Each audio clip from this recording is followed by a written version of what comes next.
O que ele viu com os próprios olhos, a cerca de 3 quilômetros abaixo do gelo, foram hieróglifos que, segundo ele, arqueólogos já conheciam. Essa era a missão. No extremo sul do planeta existe um continente que aprendemos a enxergar como sem vida, vazio e totalmente compreendido. Não há insetos, não há vida selvagem, e o sol não se põe.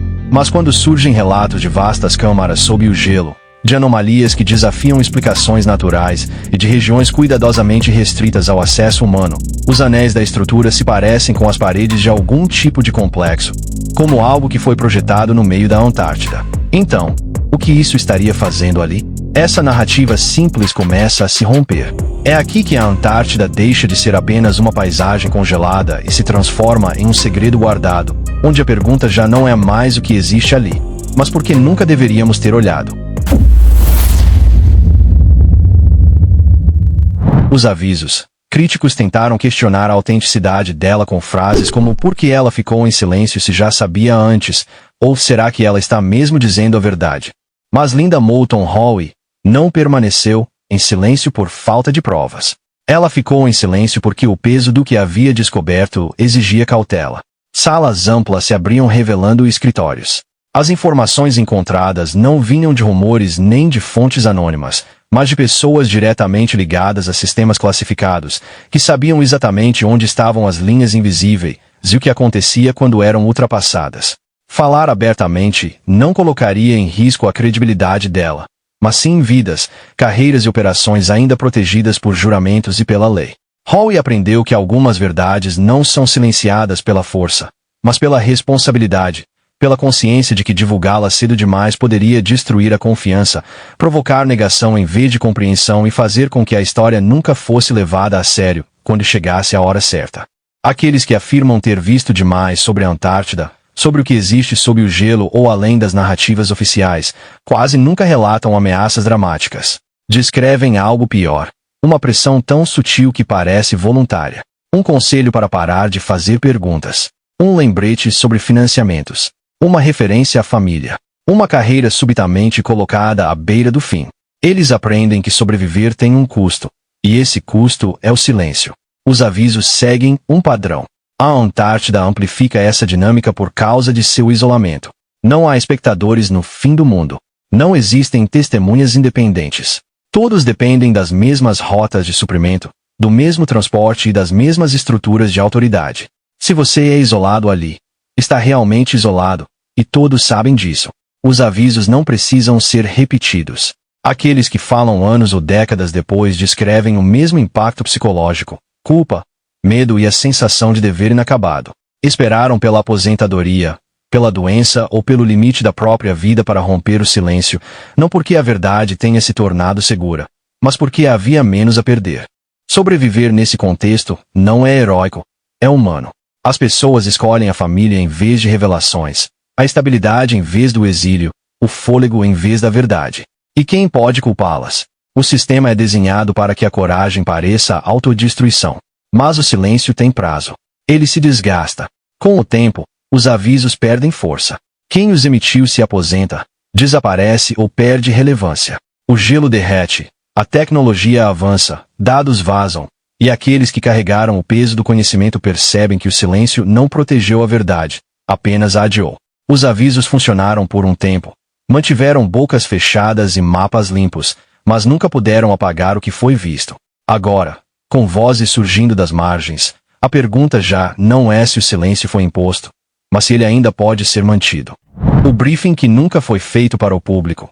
Segundo Howe, as informações sobre a Antártida não vinham de boatos ou especulação, mas de pessoas com acesso direto a operações classificadas. Ela descreveu reuniões fechadas com fontes ligadas ao meio militar e de inteligência, que só falaram após anos de aposentadoria e sob condições rigorosas. A Antártida, de fato, possui extensos sistemas vulcânicos. O Monte Erebus está entre os vulcões mais ativos do mundo, e o continente abriga numerosos sítios vulcânicos adormecidos. O basalto é uma rocha vulcânica, o que torna o material descrito geologicamente plausível em certas regiões antárticas. Nenhuma gravação, nenhum nome, nenhuma data, apenas testemunhos. Alguns militares compartilharam relatos detalhados sobre o que dizem ter encontrado sob o gelo. Um deles confirmou a Linda Moulton Howe que se tratava de uma zona proibida de voo, uma área específica próxima ao polo. Havia uma enorme depressão que parecia um buraco no gelo, como uma rampa de neve que descia para o interior. De acordo com esses relatos, eles entraram em gigantescas salas subterrâneas escavadas em rocha basáltica negra extremamente dura. Cada sala teria cerca de 9 acres de extensão, grande o suficiente para caminhar por 15 minutos em linha reta. Os tetos tinham quase 24 metros de altura. Ainda assim, não havia colunas de sustentação. Mais estranho ainda, a temperatura interna desses espaços permanecia estável entre 28 e 22 graus Celsius, confortável, enquanto do lado de fora fazia pelo menos 40 graus negativos. Ao entrar nessas estruturas, a temperatura passava imediatamente para esse intervalo ameno. A luz parecia acompanhar as pessoas em movimento, mas não havia lâmpadas, painéis ou qualquer fonte visível. Todo o ambiente dava a impressão de ser controlado por algum sistema oculto. As paredes dessas grandes salas eram cobertas por milhares de símbolos. Arqueólogos levados para estudá-los disseram que as marcas lembravam um pouco a escrita maia e um pouco a egípcia, mas não correspondiam a nenhuma delas. Cada símbolo havia sido entalhado na rocha exatamente à mesma profundidade, cerca de 7 centímetros, ao longo de paredes com mais de 12 metros de altura. Não havia qualquer marca de ferramenta. Segundo os cientistas, a única forma de produzir padrões tão perfeitos seria com algum tipo de tecnologia capaz de alterar a pedra em nível molecular, quase como se um software tivesse sido gravado nas paredes. As formas de acesso a essas áreas subterrâneas também eram incomuns. Um grupo teria viajado até a Antártida em um porta-aviões, depois seguido de helicóptero até uma base. Em seguida, utilizado veículo sobre esteiras para cruzar o gelo em direção a uma geleira. Ali, encontraram uma entrada em formato octogonal embutida no gelo, que levava para baixo. Outro grupo teria entrado por meio de um submarino, que avançou por uma abertura profunda sob o gelo sem a necessidade de uma câmara de ar convencional, normalmente exigida a essas profundidades. O que torna esses relatos tão perturbadores não é apenas o que descrevem, mas a forma calma como são narrados. Não há pânico, nem exagero, apenas detalhes apresentados como engenheiros ou pilotos falam de equipamentos que conhecem há anos. Dimensões lembradas, temperaturas anotadas, rotas recordadas. Não são hábitos de quem inventa histórias, mas de quem relata experiências vividas. Ainda assim, nada disso aparece em registros públicos. Não há relatórios oficiais, imagens desclassificadas ou fotografias divulgadas décadas depois. Apenas testemunhos repetidos discretamente por pessoas que insistem que a verdade não é classificada por ser frágil, mas por ser desestabilizadora. A Antártida pode estar ocultando evidências de um nível de inteligência, engenharia e controle que não se encaixa em nenhuma história aceita. No fim, o que faz esses relatos persistirem não é a impossibilidade do que descrevem, mas o desconfortável espaço entre a plausibilidade e a prova. Geologicamente, a Antártida é capaz de esconder vastos espaços subterrâneos, e as testemunhas falam com a precisão de profissionais treinados, não com o caos da fantasia. Ainda assim, a ausência de registros, imagens ou nomes mantém a história suspensa em um ponto onde crença e dúvida colidem. Se esses testemunhos forem falsos, representam um dos mitos mais detalhados e consistentes já compartilhados em silêncio. Se forem verdadeiros, então a Antártida não é apenas um continente congelado, mas um arquivo selado de algo profundamente disruptivo, evidência de conhecimento, engenharia ou inteligência que obriga a humanidade a reconsiderar quanto de sua própria história foi esquecido, enterrado ou deliberadamente mantido fora de alcance. A investigadora que nunca parou de perguntar, Linda Moulton Howe, é uma comunicadora formada em Stanford. Ela recebeu diversos prêmios, incluindo Emmys regionais, por documentários que expuseram temas como contaminação da água, risco de radiação e ameaças à saúde pública. Em 1981, Linda Moulton Howe venceu um Emmy regional com o documentário A Strange Harvest, que analisava ocorrências inexplicáveis envolvendo animais no Colorado. A partir desse trabalho, sua atuação passou a se concentrar em programas militares classificados, o que a colocou em contato com pessoal aposentado que afirmava ter conhecimento de descobertas feitas na Antártida. Duas das fontes mais significativas teriam sido integrantes das Forças Especiais da Marinha dos Estados Unidos. Eu conheço o histórico deles. Já vi documentos. Já vi fotos. Sei por onde passaram.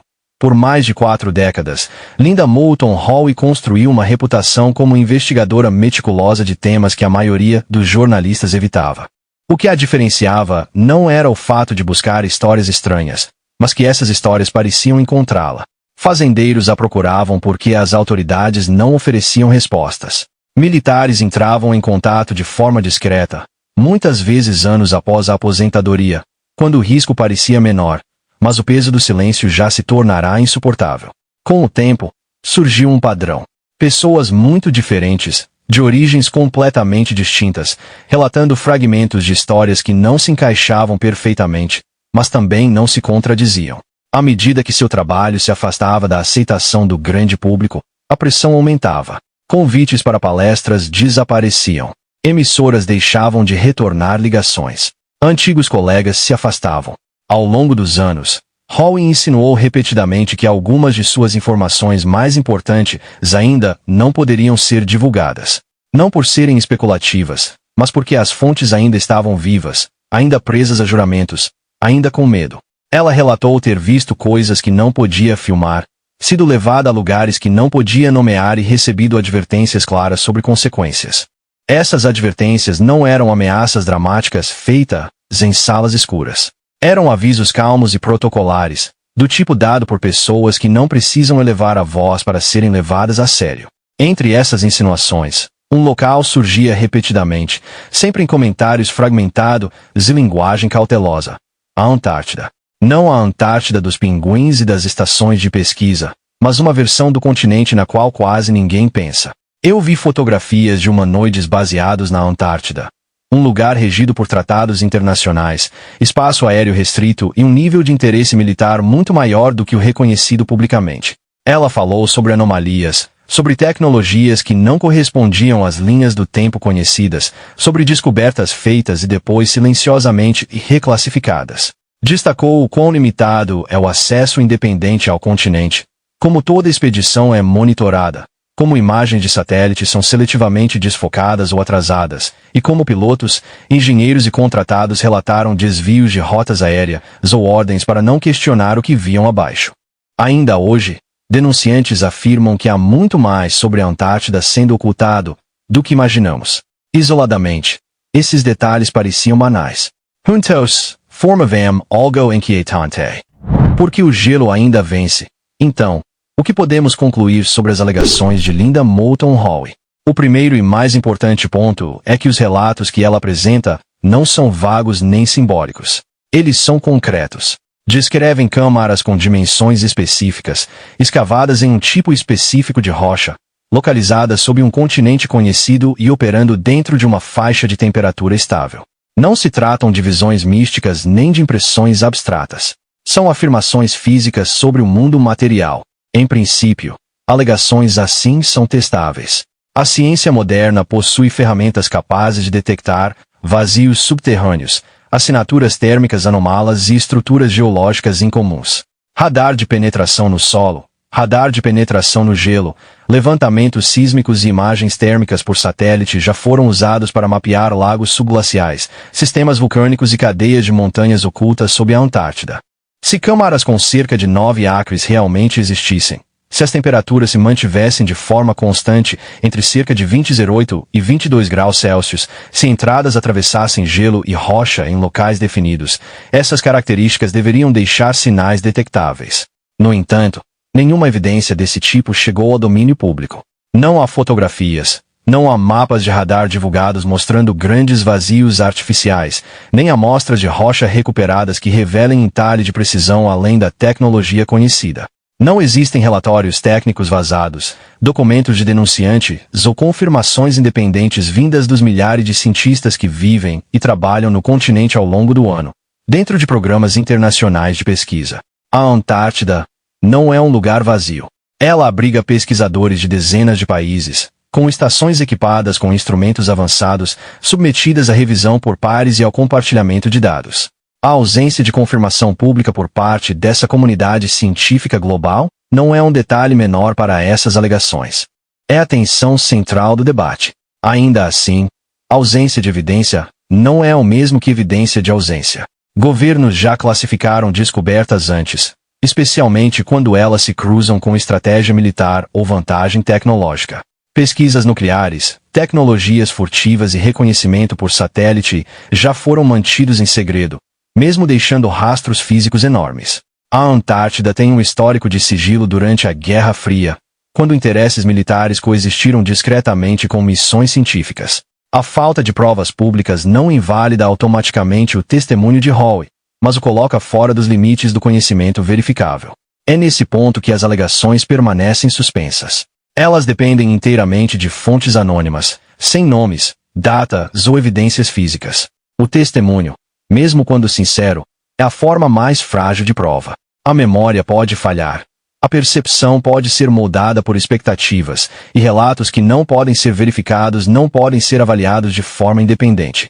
Ainda assim, existe um motivo pelo qual essas histórias persistem. Elas permanecem notavelmente consistentes entre diferentes testemunhas, enormes câmaras subterrâneas, pedra negra lisa, geometria precisa, temperaturas estáveis e ambientes aparentemente controlados. Por enquanto, as alegações de Howe sobre a Antártida ocupam um espaço entre a especulação e a investigação. Elas desafiam o silêncio oficial, convidam ao escrutínio e sugerem a possibilidade de estruturas ocultas, mas, sem evidências públicas, continuam não comprovadas. Não são a confirmação de uma verdade escondida, mas também não foram definitivamente refutadas. A conclusão responsável, portanto, é cautelosa.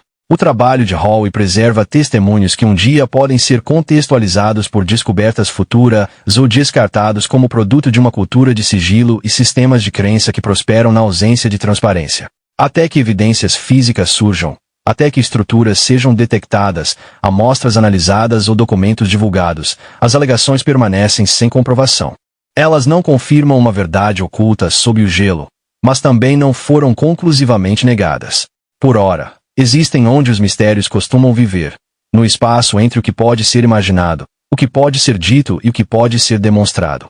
Antes que eu morra, porque o tempo de repente importa, antes que eu morra, não é um floreio dramático, é um prazo imposto pela própria finitude. Quando alguém passa a falar assim, significa que o tempo venceu o medo.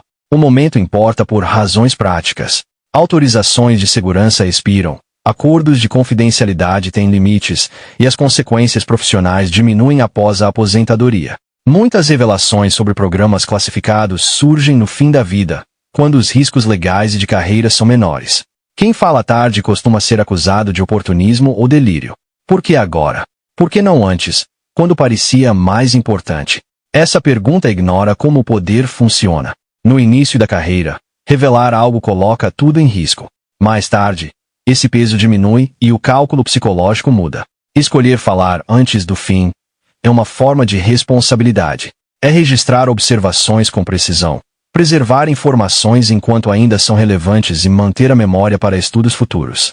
O fim não apaga o conhecimento, apenas define quem o levará adiante. Mesmo com testemunhas se manifestando, a Antártida continua amplamente inacessível. O gelo ainda esconde o que existe abaixo, tornando a verificação direta difícil. Os relatos sobre estruturas incomuns permanecem, em grande parte, sem confirmação. Falar é um passo. Confirmar é outro. Ainda assim, a consistência dos relatos, somada à dificuldade real de acesso a grandes áreas do continente, sugere que descobertas ainda podem estar à espera. Nesse contexto, o tempo não é apenas pessoal, é prático. Compartilhar conhecimento no momento certo permite que ele seja documentado, questionado e analisado, mesmo quando o acesso físico é limitado. Para Linda Moulton Howe e suas fontes, falar antes que seja tarde demais significa garantir que a informação não se perca e que investigações futuras tenham um ponto de partida. O gelo pode continuar ocultando toda a sua história, mas os testemunhos abrem o caminho para a compreensão e a investigação. E, embora aqueles que viram estejam começando a falar, o gelo ainda permanece como um cofre, escondendo o que existe sob ele. Obrigado pela sua companhia. Aproveite e clique em um dos cards da tela para assistir a mais um vídeo. Não se esqueça de deixar o like e se inscrever no canal.